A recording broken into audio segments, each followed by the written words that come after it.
Inter Milan, Arrigo Sacchi beri saran ke Simone Inzaghi, ganti formasi 3-5-2.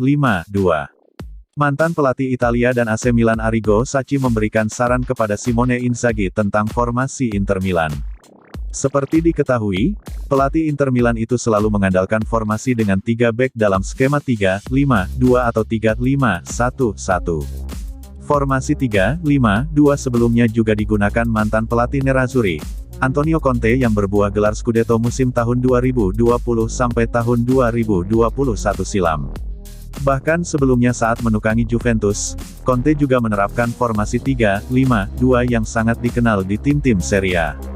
Bisa dibilang, formasi 3-5-2 memang sangat Liga Italia, karena banyak dari tim yang menggunakan skema serangan yang mengandalkan 2 bek sayap itu. Namun menurut Sacchi, formasi dengan 3 bek tengah dianggap cenderung lebih membuat tim lebih banyak bertahan. Untuk itu, pelatih legendaris itu menyarankan Inzaghi untuk mengganti formasi baku Inter Milan agar pasukannya bisa lebih menyerang. Sacchi mengatakan, Inter Milan harus memiliki lebih banyak keberanian saat bertarung khususnya di kancah Eropa, Liga Champions. Inter Milan telah berkembang secara besar-besaran dibandingkan musim lalu, kata Sacchi kepada La Gazzetta dello Sport, dikutip Tribun Jogja dari Football Italia. Mereka hampir menjadi klub top di Eropa, tetapi mereka membutuhkan lebih banyak keberanian.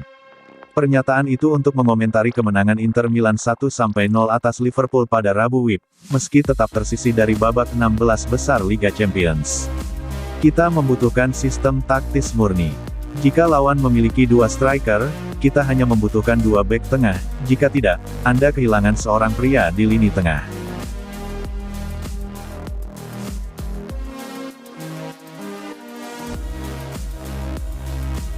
Dihubungi UEFA soal FFP, mengapa Milan dan Inter tetap tenang?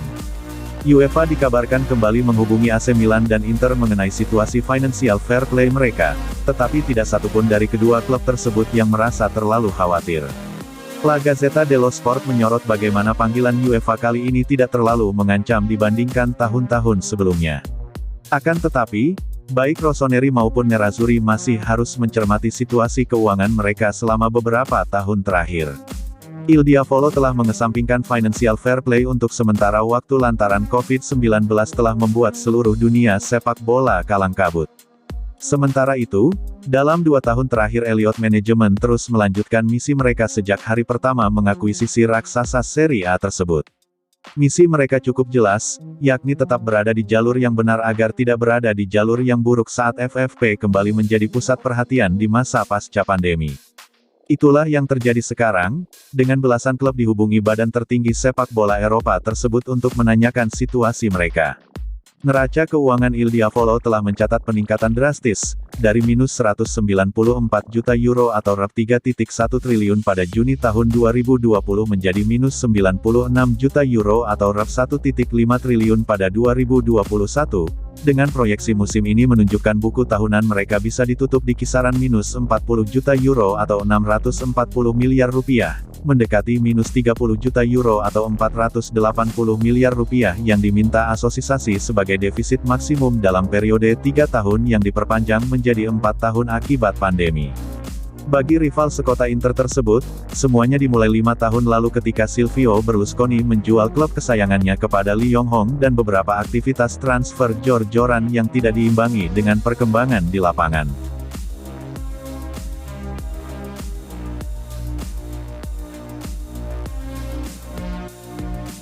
Paulo Dybala semakin yakin bakal tinggalkan Juventus, jadi membelot ke Inter Milan.